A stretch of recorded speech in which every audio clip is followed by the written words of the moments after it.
శ్రోతవ్యం ఖలు వృద్ధానాం నాభిశంకీర్వచో మమ నాశయిష్యసి మా సర్వం ఆత్మానం పృథివీం తథా. పెద్దల మాట వినాలి కదా, కనుక నా మాటను శంకించకు, నిన్ను భూమిని సర్వాన్ని నాశనం చేసుకోకు అన్నాడు భీష్ముడు. చెప్తున్నాడు అక్కడ, చెప్పాడు. శ్రీకృష్ణాయ పరమాత్మనే నమః. 148వ అధ్యాయం.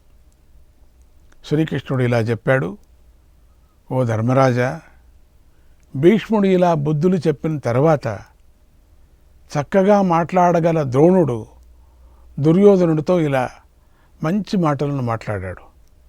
నాయనా దుర్యోధన, ప్రతీప కుమారుడైనటువంటి శంతనుడు వంశం కోసం ఎలా నిలబడ్డాడో అలాగే ఈ భీష్ముడు కూడా వంశం కోసం నిలబడ్డాడు. ఆ పాండురాజు సత్యసంధుడు, జితేంద్రుడు, కౌరవులకు రాజు, ధర్మాత్ముడు, ఏకాగ్రతో వ్రతదీక్ష పట్టినవాడు. అతడు తన అన్న అయినటువంటి ధృతరాష్ట్రుడికి రాజ్యం ఇచ్చాడు. అలాగే తమ్ముడైన విదురుడికి రాజ్యాన్ని అప్పగించాడు. తర్వాత ఈ ధృతరాష్ట్రుణ్ణి సింహాసనం మీద స్థిరంగా నిలిపాడు. దిగ్విజయ యాత్ర చేయాలని పాండురాజు తన భార్యలిద్దరితోనూ కలిసి అడవికి వెళ్ళాడు. విదురుడు పురుషసింహుడైనా కూడా సేవకుడిలాగా వింజామర వీస్తూ ధృతరాష్ట్రుని సేవించాడు. ప్రజలంతా పాండురాజును అనుసరించినట్లుగా ధృతరాష్ట్రుని కూడా రాజులుగా అంగీకరించారు. చెప్పిన మాట విన్నారు వాళ్ళంతా కూడా.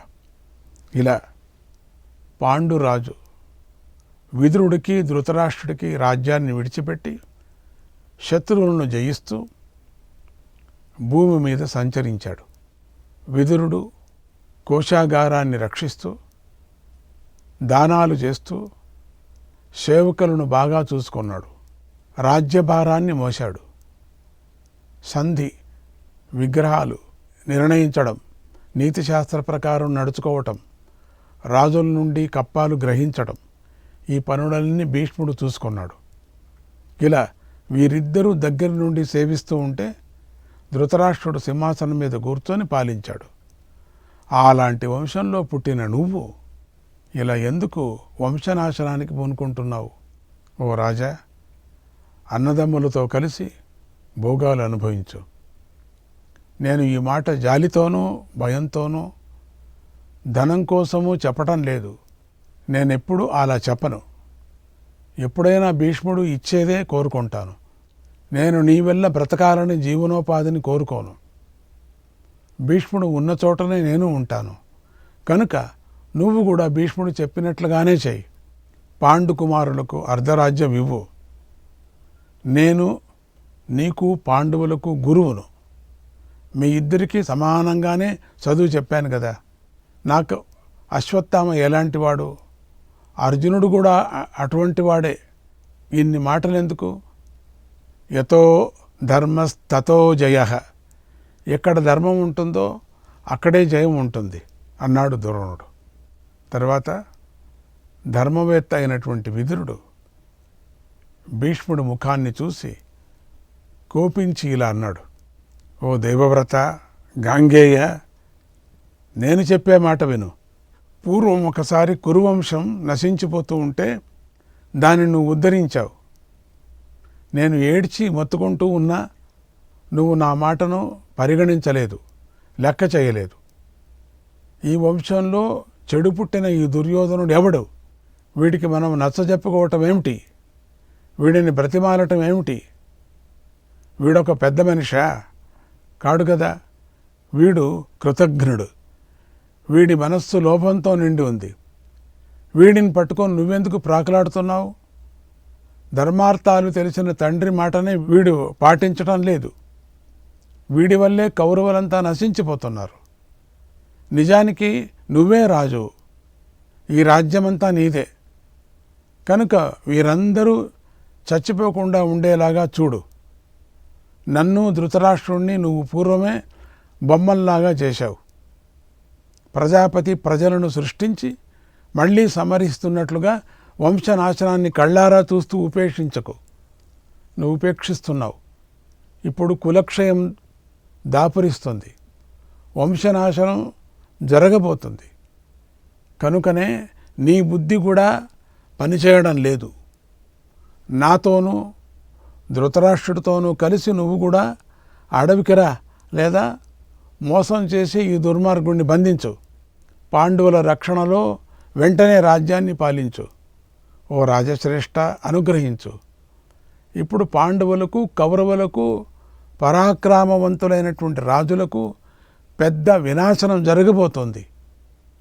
అదే స్పష్టంగా కనిపిస్తుంది అని చెప్పి విదురుడు దీనంగా ఏదో ఆలోచిస్తూ నిట్టూర్చులు విడిచాడు, మౌనం వహించాడు.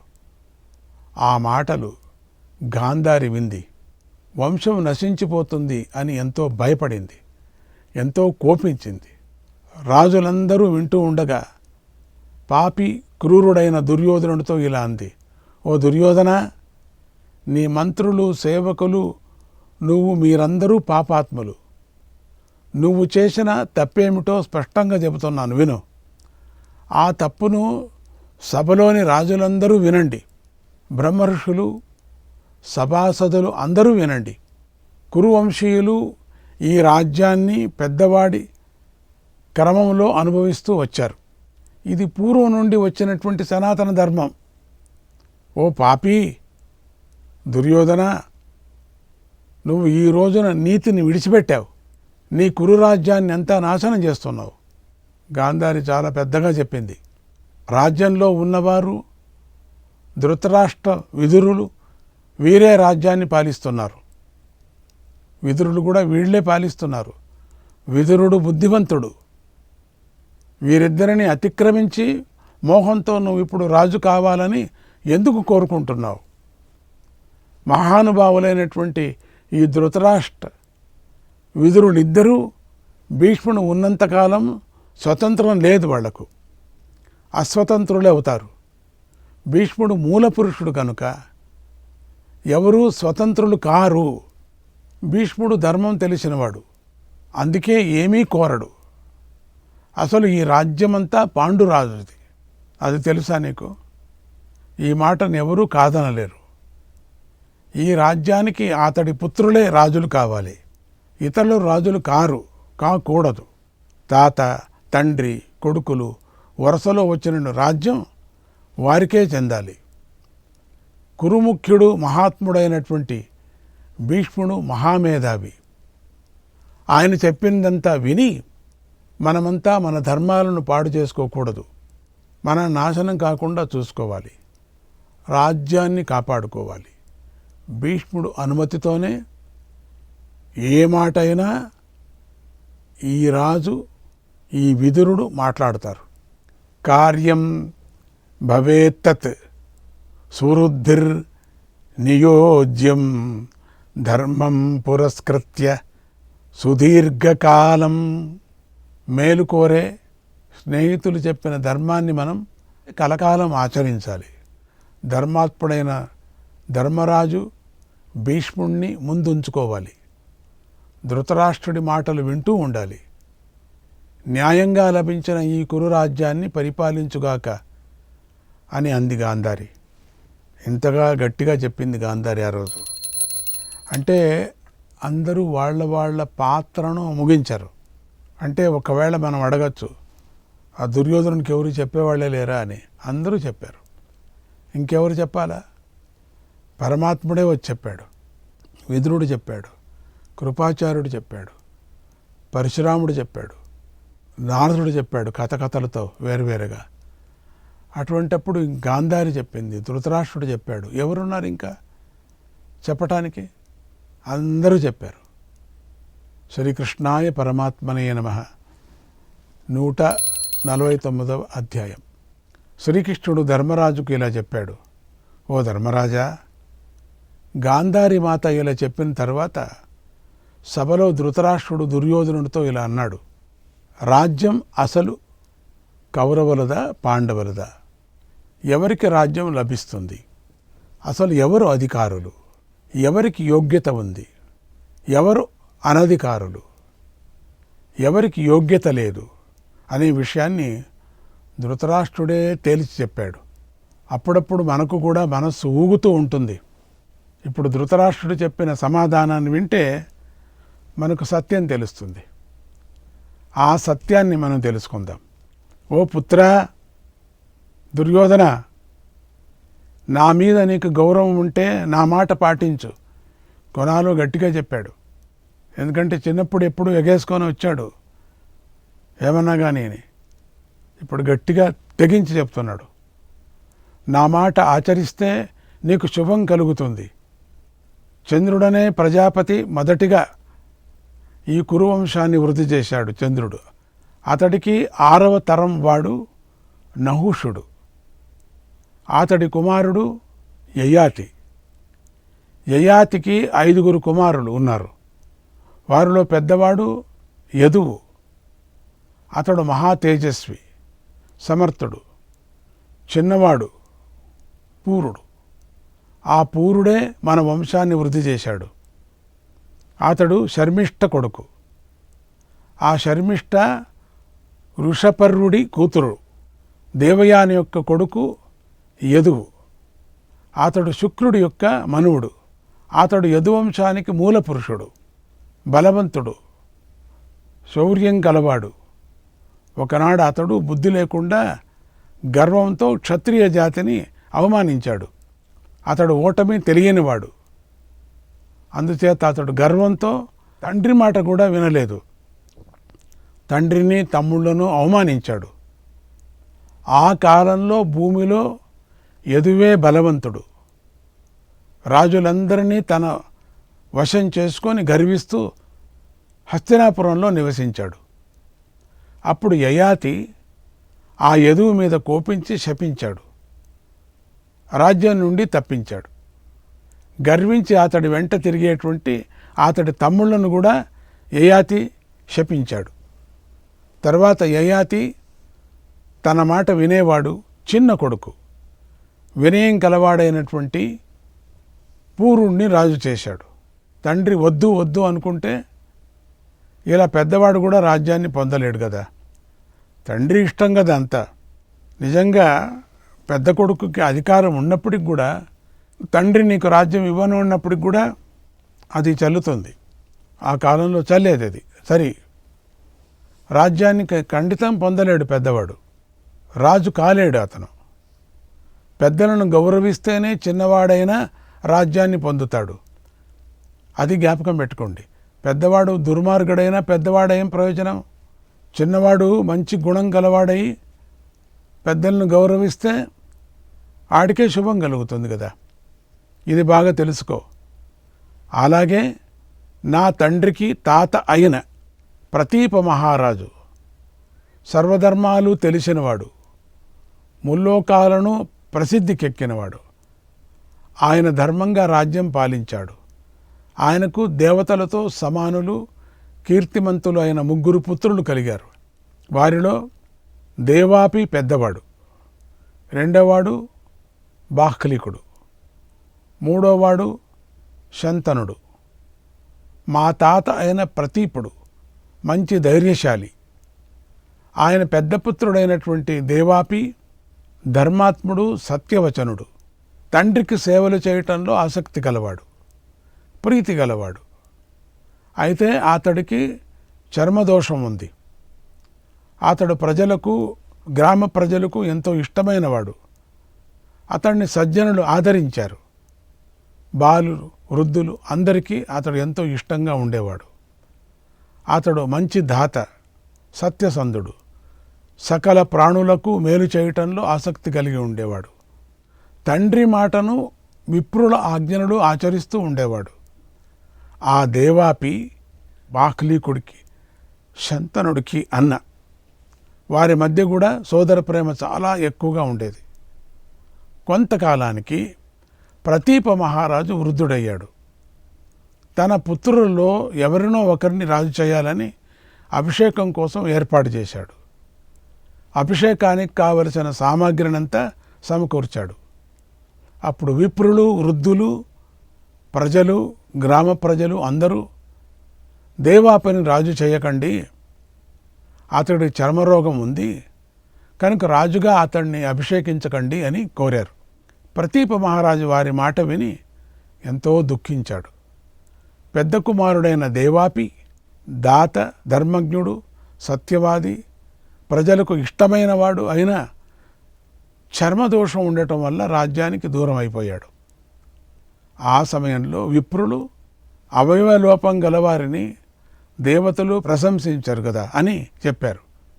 దేవతలు ఒప్పుకోరు అని. అప్పుడు ప్రతీపుడు పుత్రశోకంతో ఎంతో కృషించిపోయాడు. ఏమీ చేయలేక శతమతమైపోసాగాడు. అది దేవాపి గమనించి అడవులకు వెళ్ళిపోయాడు. తర్వాత రెండవ పుత్రుడైనటువంటి బాక్లీకుడు తండ్రిని, సోదరును, రాజ్యాన్ని విడిచిపెట్టాడు. మేనమామల దగ్గరికి వెళ్ళి అక్కడ రాజు అయ్యాడు.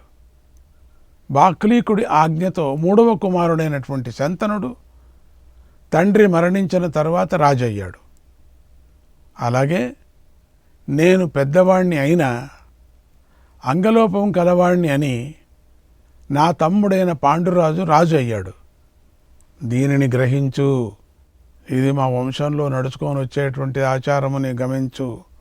ఒక పర్యం జరిగింది కదా, ఇది నాకు అంగవిహీనం కదా, నన్ను దేవతలు మన్నించరు కదా, ఒప్పుకోరు కదా. అప్పుడు నా తమ్ముడిని రాజు చేశారు. అంటే పాండుడు చిన్నవాడైనా రాజ్యాన్ని పొందాడు. ఆ ప్రకారంగా నియమానుసారంగా అతడి మరణానంతరం ఈ రాజ్యం పాండుపుత్రులకే లభిస్తుందయ్యా. తాత ముత్తాత కాలం నుంచి చెప్పుకొని వచ్చాడు కథను, ఎన్నో తరం నుంచి చెప్పుకొని వచ్చాడు. అట్లా జరిగింది మన వంశంలో. 2 పర్యాలు ఇట్లా జరిగాయ్యా. రాజ్యానికి భాగం నాకే లేనప్పుడు ఇక నువ్వు రాజు ఎలా అవుతావయ్యా? నువ్వు అసలు నాకే లేదు ఇక్కడ అధికారం. ధర్మరాజు వచ్చి లేయరా పైకంటే లేయాల్సిందే. భీముడు వచ్చి గద పట్టుకొని ఒక్కపారి కొడితే చాలు, అంత లేచిపోవాల్సిందే. నేను వాళ్ళకి అధికారం ఉంది. అటువంటిప్పుడు నాకే అధికారం లేనప్పుడు నువ్వెట్లా రాజు అవుతావు ఈ రాజ్యానికి? ఇంతకన్నా ఇంకెవరు వేరే చెప్తారు? ధృతరాష్ట్రుడికి ఎంత జ్ఞానం వచ్చింది చూసారా. మనం ఇన్ని రోజులు పుత్రమోహం పుత్రమోహం పుత్రమోహం పుత్రమోహం అని అంటూనే ఉన్నాం. నిజమే, అందరూ తిట్టేవాళ్లే ధృతరాష్ట్రుడిని. ఈ కథ వింటే మనం ధృతరాష్ట్రుడిని తిట్టడానికి వీల్లేదు, ఎందుకో తెలియదు. న్యాయంగా ఇక్కడ వచ్చినటువంటి చిక్కు ఏమిటంటే గాంధారిది. ఇక నువ్వు రాజు ఎలా అవుతావయ్యా? నువ్వు అసలు మనకే ఇక్కడ స్థలం లేదు. ఈ రాజ్యం మంది కాదు, మనం వెళ్ళాల్సిందే, బుత్తి పట్టుకొని వెళ్ళాల్సిందే. భవతే భిక్షాందేహి అని. ఈ రాజ్యాన్ని కోరే హక్కు నీకెక్కడిదిరా? ఒరే మూర్ఖుడా, నీకెక్కడిదిరా? నీకు అవివేకి. అందువల్ల నువ్వు అసలు రాజపుత్రుడు కాదు, అర్థమైందే? రాజపుత్రుడు కాదురా నువ్వు, రాజు కానే కాదు. కనుక నువ్వు ఇతరుల ధనాన్ని దొంగలించాలని ఎందుకు అనుకుంటున్నావు? ఇతరులది, మంది కాదురా. పాండురాజు పుత్రులదిరా ఇది, పాండుడిదిరా ఇది, పాండవులదిరా ఇది, మంది కాదురా ఇది. దొంగలించాలి అని ఎందుకయ్యా అనుకుంటున్నావు?